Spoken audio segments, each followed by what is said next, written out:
I have been journaling every day for an year, and in this video I will show you the techniques that I have tried, what I learned along the way, and some important tips to get started. Let's dive in. I have been journaling on and off for several years now. I started way back when I was in college, but I never stuck to it. I knew it was a good habit, but I don't know. I just did not do it regularly enough. A while back, I was speaking to a friend who had been journaling regularly, and she nudged me to give it a go. I was worried that I haven't journaled in a while and maybe it's too late to start now. But she shut me off with this quote. The best time to begin keeping a journal is whenever you decide to. I added journaling as a part of my morning routine. As soon as I wake up, I journal for about 10 to 15 minutes and then do my meditation for about 40 to 45 minutes. There were times when the mornings were rushed, and so I did journaling anytime during the day whenever I got a few minutes. There are so many journaling techniques out there and I tried a bunch of them. But more than the technique, what I learned from my experience was that the most important thing was just to get started. So many times we are stuck with these blockers. What do I have to write? Do I have to do it every day? What will I write daily? Would it be boring? What technique should I use? How much do I need to write? What is the best time to write? And on. Chuck all that. Just get started and keep it simple. Don't complicate it, else you will do it for a few days and then give it up. So, I just started small. I started with a technique called 1 line a day journaling. Yes, you heard that right. Just 1 line every day. Simple enough, right? The cool thing about 1 line a day journaling is that it makes journaling so much fun.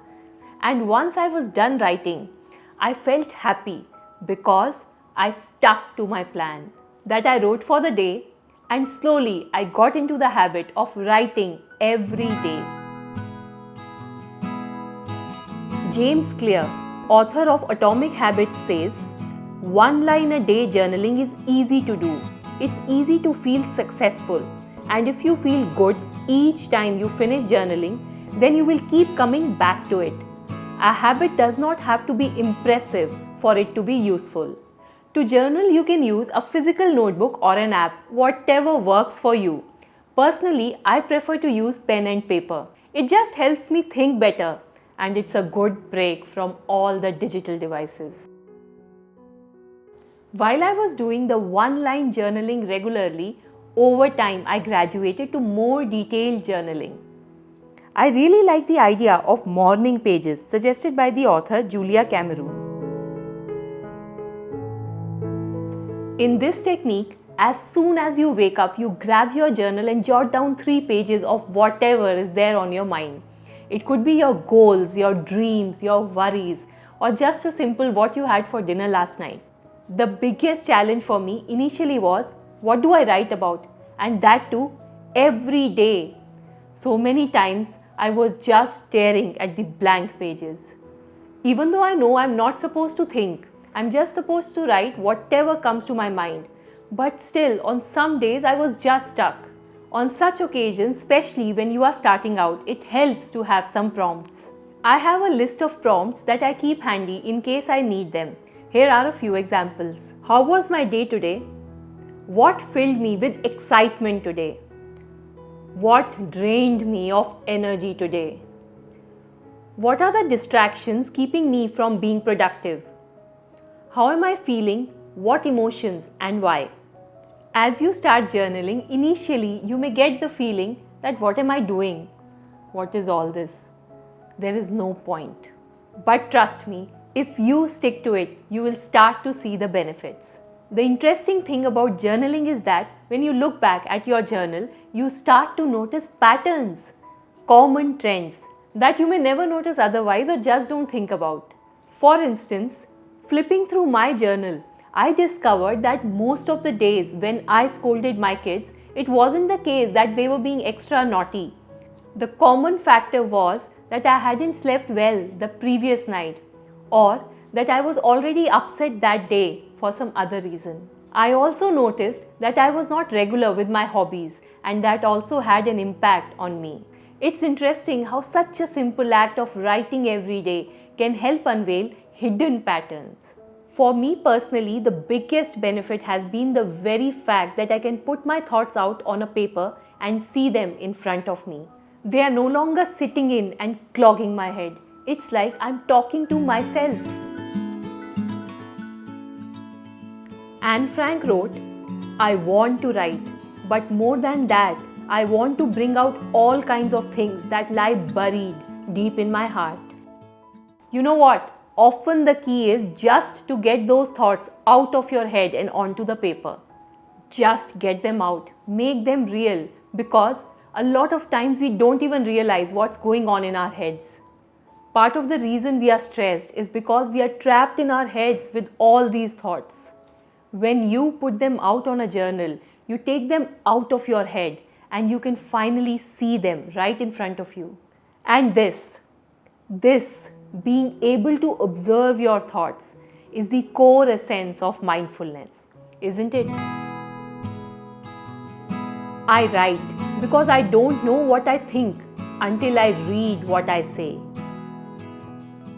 And you know what the best part is? My notebooks don't judge me, ever. And it's always ready to listen to me. Quoting Anne Frank again, "Paper is more patient than man." I can be honest in my writings. It will keep all my secrets, and I'm doing it just for me. I'm not doing it for anybody else. So I don't need to care about what anyone will think of it. I can be completely open and honest. I write entirely to find out what I am thinking, what I am looking at, what I see, and what it means, what I want and what I fear. Before we go, one last but very important point. Make sure that you write something positive every day. Journaling can create a negative spiral if you're only writing about your problems, negative emotions, and worries. If I'm using prompts, I always keep a positive one like, "What am I proud of today? What was my happy moment today? What am I grateful for?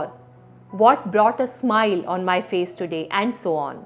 And if I'm writing without prompts, I make sure to maintain a balance of positive and negative. I was lucky to have discovered this early on, and I wanted to make sure that I pass on this learning to you. And that's about it. That's my journaling journey. Give it a shot, no fancy techniques needed. Just start writing. You will be amazed at what you uncover.